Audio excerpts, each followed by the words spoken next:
ধন্যবাদ voice for reforms এবং policy exchange আজকের এই অনুষ্ঠান আয়োজন করার জন্য।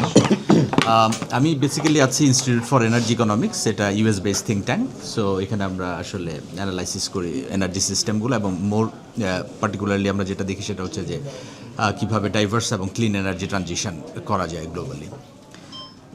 এখন আমাদের যে পরিস্থিতি সেটা উনি অলরেডি বলেছেন, কতটুকু আমাদের আমদানি করতে হয় সেই দিকে যাচ্ছি না। আবার আমজাদ ভাই বলেছেন আমাদের কত বিল দিতে হয়, সেটা ক্লোজ টু $20 বিলিয়ন প্রতি বছর আমাদেরকে জ্বালানি এবং বিদ্যুৎ যেটা আমরা ভারত থেকে আমদানি করি সব কিছু মিলালে এই ফিগারটা $20 বিলিয়ন। এখন তার আগে আমাদের এখনকার বিদ্যুতের চাহিদার পরিস্থিতি সেটা হচ্ছে যে 11 তারিখে 14,856 মেগাওয়াট আমাদের উৎপাদন হয়েছে, আর ওই দিন আমাদের চাহিদা ছিল 14,900 মেগাওয়াটের মতো, এবং যেটা আমরা একই সময় গত বছরের সাথে যদি তুলনা করি তাহলে অলরেডি 3, 4 বা 5% বেশি বিদ্যুতের চাহিদা।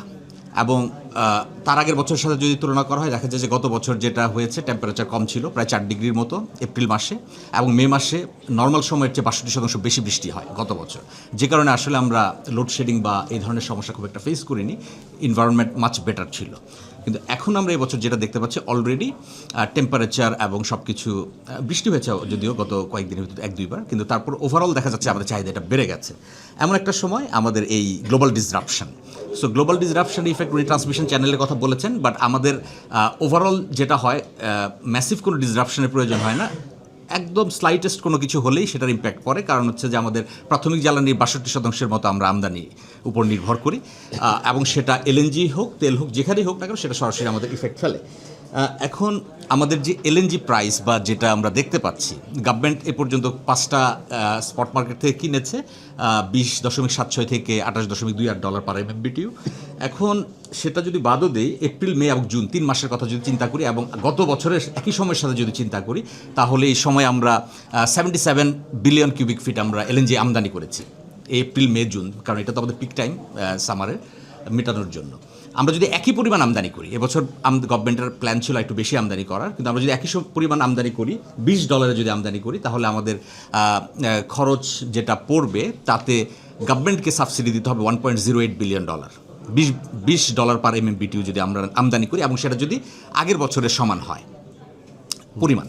আর সেটা যদি $25 হয় তাহলে এটা $1.44 বিলিয়ন মতো গভর্নমেন্টকে সাবসিডি দিতে হবে। সে অর্থাৎ প্রতি কিউবিক মিটারে 60 টাকার উপর থেকে 80 টাকার উপর পর্যন্ত প্রতি ইউনিটে গভর্নমেন্টের এক্সট্রা খরচ।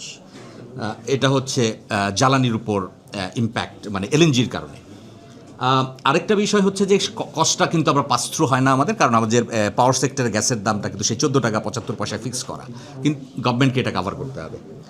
তেলের দাম যদি চিন্তা করি, উনি বলেছেন অলরেডি এটা 28শে ফেব্রুয়ারি থেকে গতকাল বা আজকে পর্যন্ত সেটা 40% বেড়েছে, ব্রেন্ট ক্রুডের প্রাইস যেটা আমরা বলছি।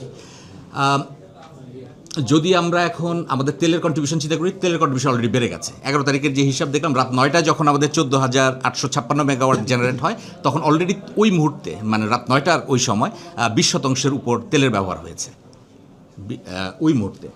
এখন আমাদের যদি তেলের খরচ তার মানে 10% বাড়ে, আমাদের এই 10% যদি নেক্সট 3 মাস আরও বেশি বাড়ছে, কিন্তু যদি 10% আমরা কাভার করি, তাহলে প্রতি ইউনিট কস্ট আমাদের $1.60 থেকে $1.80 বিদ্যুতের বেড়ে যাওয়ার যথেষ্ট সম্ভাবনা আছে।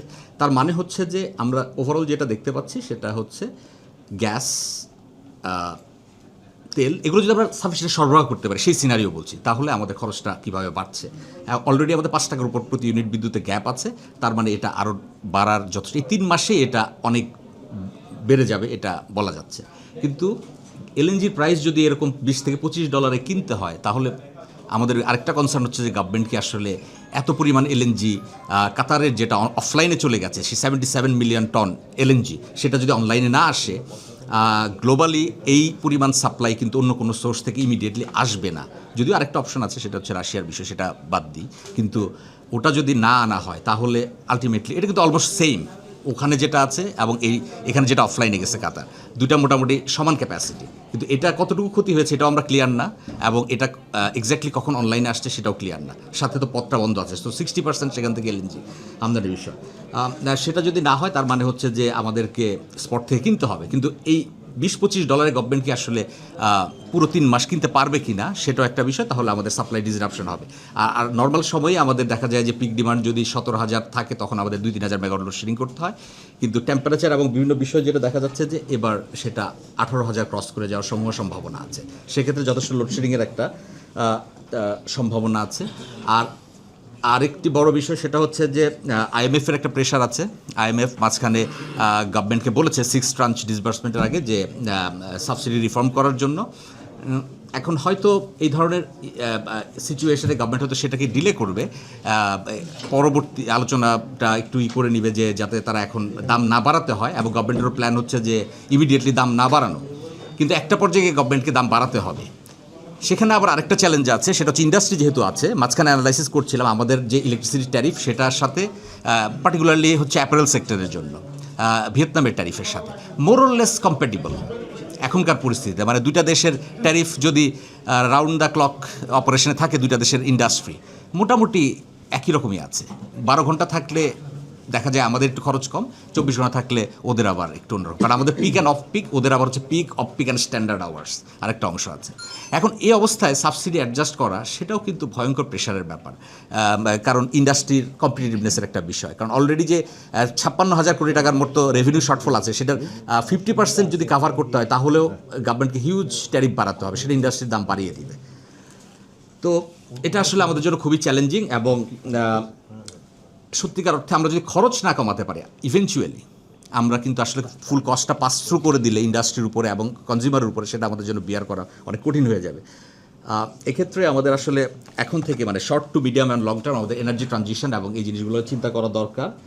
ইনফ্যাক্ট পাকিস্তানে যেটা 1 বছরে হয়েছে 17,000 মেগাওয়াট রুফটপ সোলার, তো আমাদের ক্ষেত্রে সেটা যদি নাও হয় আমাদের উচিত মানে প্ল্যান করা উচিত যে আমরা যেন আগামী 1 বছর অন্তত 1-1.5 মেগাওয়াট এই ধরনের করতে পারি। গভর্নমেন্ট 3,000 মেগাওয়াটের প্রিভিয়াস গভর্নমেন্ট 3,000 মেগাওয়াটের প্ল্যান নিয়েছিল, সেটা সুপার অ্যাম্বিশাস, সেটা আমরা হয়তো খুব একটা কিছু করতে পারিনি। বাট এখন গভর্নমেন্ট যদি প্রপারলি অ্যাকশন প্ল্যান সহ একটা পরিকল্পনা নেয় 1-1.5 মেগাওয়াটের সাথে ইনভেস্টরের কনফিডেন্সটাকে বুস্ট করা, কারণ প্রজেক্ট ক্যান্সেল হওয়ার কারণে যারা ফরেন ইনভেস্টর ছিল তাদের সিরিয়াসলি তাদের কনফিডেন্স এফেক্টেড হয়েছে, সেটা কি আসলে গ্র্যাজুয়ালি রিবিল্ড করে গভর্নমেন্ট কীভাবে রিনিউয়েবল এনার্জিকে প্রমোট করতে পারে সেই বিষয়টা দেখা। আরেকটি জায়গা সেটা হচ্ছে যে অপচয়ের যে জায়গাগুলো আছে, ইমিডিয়েটলি তো আসলে সম্ভব না, ইমিডিয়েটলি গভর্নমেন্টকে অবভিয়াসলি খরচ করেই সাপ্লাই এনশিওর করতে হবে যাতে ইন্ডাস্ট্রিয়াল প্রোডাকশন এফেক্টেড না হয়, কিন্তু মিডিয়াম টু লং টার্মে আমাদের যে অপচয়ের জায়গাগুলো আছে সেই জায়গাগুলোকে মিনিমাইজ করা, প্লাস হচ্ছে এফিসিয়েন্সিটাকে ম্যাক্সিমাইজ করা। ইন্ডাস্ট্রিতে অনেক এফিসিয়েন্সি ইম্প্রুভমেন্ট হয়েছে গত 1 দশকে, বাট স্টিল আনট্যাপড অনেক পটেনশিয়াল আছে। ইভেন অনেক ইন্ডাস্ট্রিতে ক্যাপটিভ জেনারেটরে ইনএফিসিয়েন্ট হয়েছে, অনেক ইন্ডাস্ট্রি সুপার গুড, তারা highly efficient 80-85% because of waste heat recovery এবং জ্যাকেট কুলিং ওয়াটার তারা ব্যবহার করছে, সেক্ষেত্রে 80% পর্যন্ত এফিসিয়েন্সি আছে ক্যাপটিভ জেনারেটর, কিন্তু অনেক ইন্ডাস্ট্রিতেই সেটা খুবই খারাপ অবস্থায় আছে। এই জায়গাগুলোকে আসলে গ্র্যাজুয়ালি ইমপ্রুভ করতে হবে, এবং আমাদের গ্যাস সেক্টরে যে ট্রান্সমিশন ডিস্ট্রিবিউশন লসে হিউজ পরিমাণ গ্যাস অপচয় হয়, এবং ইনফ্যাক্ট সেটা যদি বিবেচনায় করা হয় 3 মাসের কথা যে এলএনজির কথা বললাম, ঠিক সমপরিমাণ গ্যাস কিন্তু গ্যাস সেক্টরে সিস্টেম লস হয় সারা বছরে, মোর দেন 70 বিলিয়ন কিউবিক ফিট। তো এই জায়গাগুলো আসলে আমাদের গ্র্যাজুয়ালি ওভারকাম করা প্রয়োজন। আরেকটি জায়গা সেটা হচ্ছে যে নিজস্ব গ্যাসও এক্সপ্লোর করা, নিজস্ব গ্যাসের উৎপাদনও বাড়ানো, যাতে আমাদের গ্র্যাজুয়ালি এলএনজি, কারণ এলএনজির সাথে আমাদের সম্পর্কটা অত্যন্ত স্বল্প সময়ের, 2018 অগাস্ট থেকে, কিন্তু ভেরি টার্বুলেন্ট এই সম্পর্ক। সো এই সম্পর্কটা মনে হয় আসলে আমাদের জন্য ভবিষ্যতে খুব কঠিন হবে।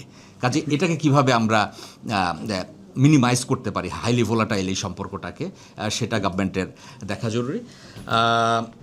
এটাই, বাট রিনিউয়েবল এনার্জি মানে ক্লিন এনার্জি ট্রানজিশনটা আমাদের জন্য অত্যন্ত জরুরি। ধন্যবাদ।